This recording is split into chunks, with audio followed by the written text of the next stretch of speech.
Je m'appelle Agathe et je suis chargée de communication pour Cacharel Parfum au sein de l'équipe internationale chez L'Oréal.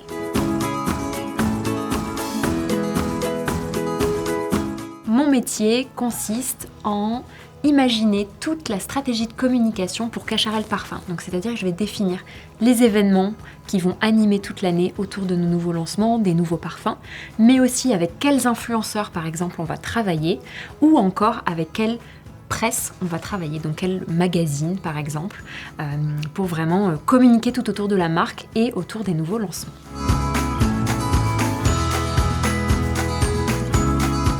Quand j'étais plus jeune, je voulais être styliste. J'ai toujours été passionnée par la mode et par le dessin et tout le côté artistique et créatif. J'avais ma grand-mère qui m'apprenait petite à imaginer des vêtements et à les coudre pour mes poupées. Donc du coup ça a toujours été ce côté créatif autour de l'imagination et du côté artistique qui m'intéressait. Ce que j'aime beaucoup dans mon travail au quotidien, c'est de pouvoir être en contact avec des gens très différents.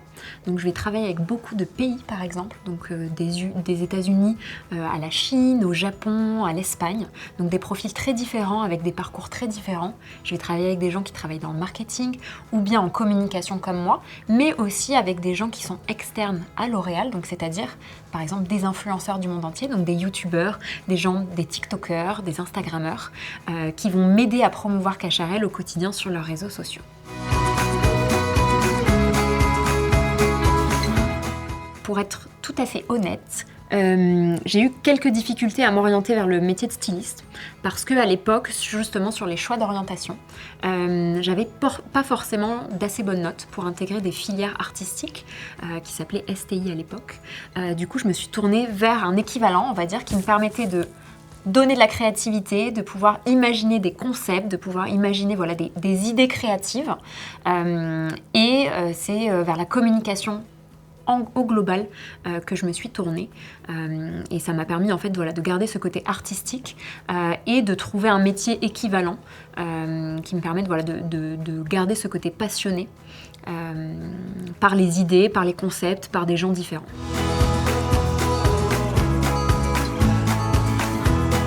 Ce qui me motive le plus au quotidien dans mon travail de communicante, c'est de réfléchir vraiment à des idées. Donc, c'est-à-dire, par exemple, quand on va lancer un nouveau parfum. Donc, dernièrement sur Cacharel, on a lancé Yes I Am Delicious.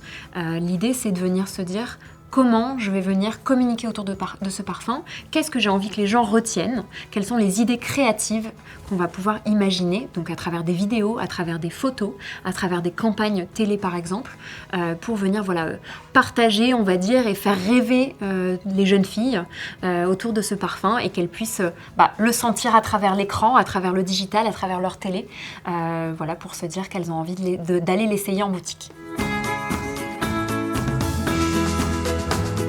Pour faire le métier de chef de projet communication, je pense que c'est important d'avoir un bon relationnel avec les gens puisqu'on va être en contact avec énormément de gens de parcours différents. C'est aussi important d'être très organisé dans sa vie quotidienne et d'être très créatif pour toujours trouver des nouvelles idées et savoir se réinventer au quotidien. Il y a plusieurs parcours pour devenir chef de projet communication.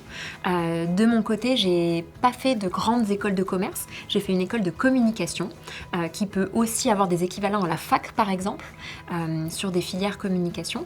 Ça s'obtient en 3 ans.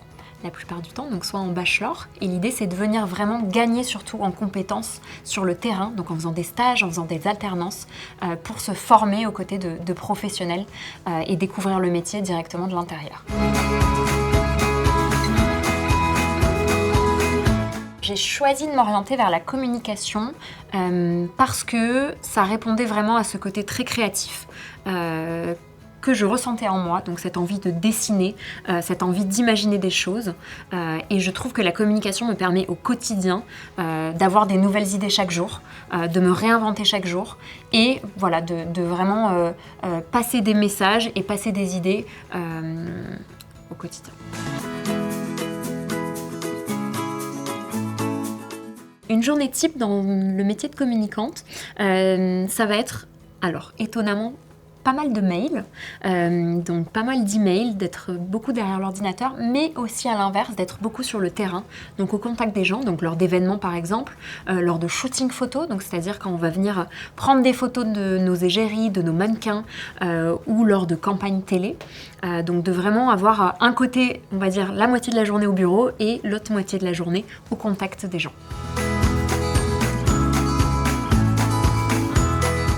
Je pense que c'était assez récemment où j'ai dû organiser un événement, donc en 1 mois.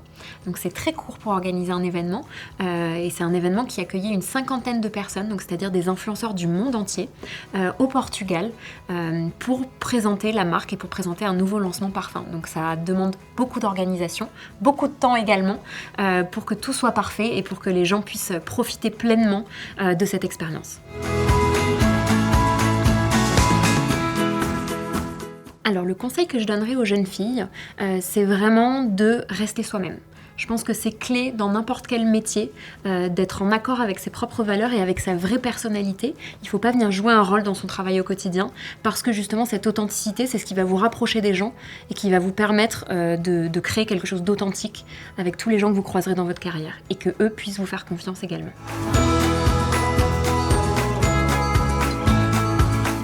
Le meilleur conseil qu'on ait pu me donner, ça va être surtout de prendre du recul sur les choses. La communication, ça reste un métier stressant, ça reste un métier de tous les jours où on a beaucoup de gens à gérer.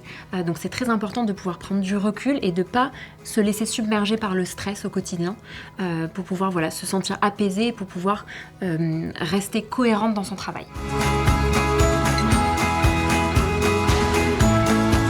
Mon rôle modèle quand j'étais plus jeune, je pense que ça a toujours été ma grand-mère qui était artiste. Donc c'est-à-dire qu'elle a toujours réalisé des sculptures, elle a toujours peint, elle a fait beaucoup d'expositions.